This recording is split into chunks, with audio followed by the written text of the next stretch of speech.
Ever feel like your heart's in one place, but your reality is a whole different story? Like, he treats you badly, but for some reason, you still love him? Yeah, you're not crazy, and you're definitely not alone. Hey, I'm Michael Flynn, and this is Relationship Reset Academy, where struggling marriages find their spark again. Today, we're talking about that gut-wrenching situation so many women are silently stuck in, when the person you love the most is also the one hurting you the most. Why does it happen? What does it mean? And what can you actually do about it? Stick with me till the end because I'm sharing the one mindset shift that changes everything when love feels one-sided. Before we jump in, hit that subscribe button and turn on notifications so you never miss a tip that could save your relationship. All right, let's talk about what's really going on when your heart won't let go, even when he keeps letting you down. First, it's important to understand that love isn't always perfect. It's messy, it's complicated, and sometimes the person you love might treat you in ways that don't reflect the deep bond you share. But here's the thing, bad behavior doesn't mean bad love. Now, this isn't about excusing anyone's actions or letting them treat you poorly. No, this is about figuring out how to recognize what's really going on and, most importantly, how to take back control. So why does this happen? Why do you still feel so attached to someone who doesn't always treat you the way you deserve? Well, it's all about emotional attachment and patterns. You might find yourself in a situation where you've been in this relationship for a while and your heart just won't let go. Your brain remembers all those beautiful moments, the ones where you were happy, when it felt like everything was perfect. That emotional connection is powerful, but it can also blind you to the things that aren't working. Let's be real.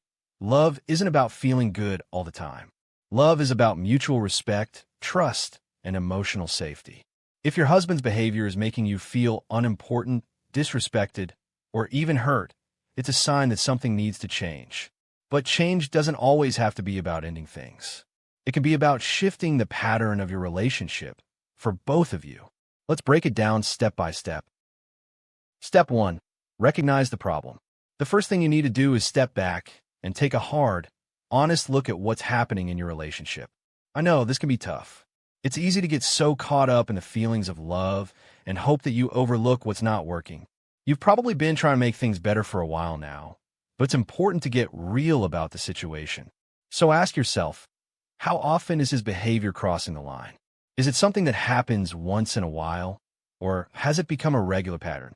Are there moments when you feel like you're walking on eggshells, just waiting for something to go wrong? Are you afraid to speak up because you know his reaction will be dismissive or hurtful? These are the things you need to pay attention to. It's crucial to recognize how his behavior makes you feel on a daily basis. Are you emotionally drained, constantly feeling like you're giving more than you're getting? Do you feel dismissed or unimportant when you share your thoughts or needs?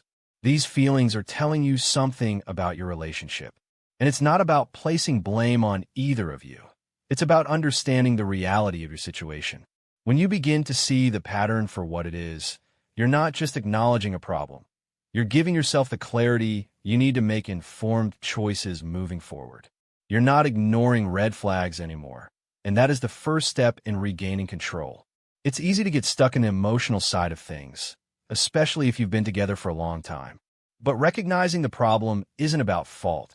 It's about understanding what's going on and how it affects you. And once you do that, you're in a position to decide what happens next. Remember, recognizing the issue is the first step toward changing it. Step 2.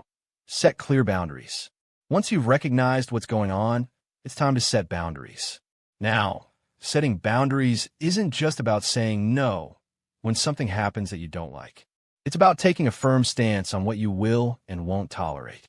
It's about showing up for yourself in the relationship, ensuring that you're not letting bad behavior slide because you don't want to rock the boat. You might be wondering, but if I set boundaries, will he understand? Won't that just make things worse? Let me tell you, boundaries are about respect, and if he truly values you, he'll respect your boundaries. And if he doesn't, then it's time to seriously evaluate what you're willing to accept. Setting boundaries isn't a sign of weakness. It's a sign of strength.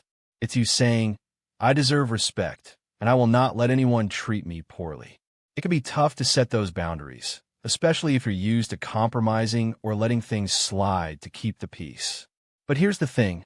Setting boundaries isn't just for your partner. It's for you. You have the right to define what's acceptable behavior in your relationship, and you have the right to stand firm on it.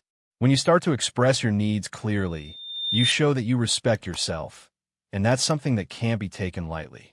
And here's a little secret. Setting boundaries isn't a one-time thing. It's an ongoing process. You'll need to reinforce them and remind him and yourself about what's non-negotiable. But here's the good news.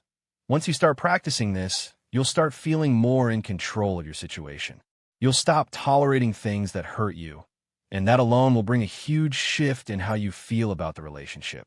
If you want to learn more about setting boundaries that actually stick, be sure to visit romancedictionary.com/marriage. It's packed with helpful tools and strategies that will guide you every step of the way. The link is in the pop-up here and in the description below. When you learn how to set boundaries effectively, you'll start seeing changes not only in how he treats you, but in how you feel about yourself. Step 3. Rebuild your self-esteem. This one is absolutely crucial, and I want to emphasize this. When you're in a relationship where you're being mistreated, it can start to chip away at your self-esteem. You may begin to doubt your worth, question whether you deserve to be treated well, or feel like you're somehow responsible for the way things are going. But that's a trap. You're not the problem. Your worth is not defined by how someone else treats you. No matter how much you love him or how long you've been together, you have to remember that you deserve love, respect, and happiness on your own terms. Rebuilding your self-esteem starts with shifting your focus. It's time to stop pouring all your energy into trying to fix him or the relationship. Instead, start focusing on yourself. Rediscover the things that make you feel good, whether that's a hobby, time with friends, or just a moment of peace in your day. You don't have to lose yourself to the relationship.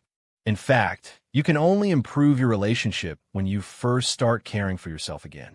One of the most empowering things you can do is to practice self-compassion. Acknowledge your feelings, but don't let them control you.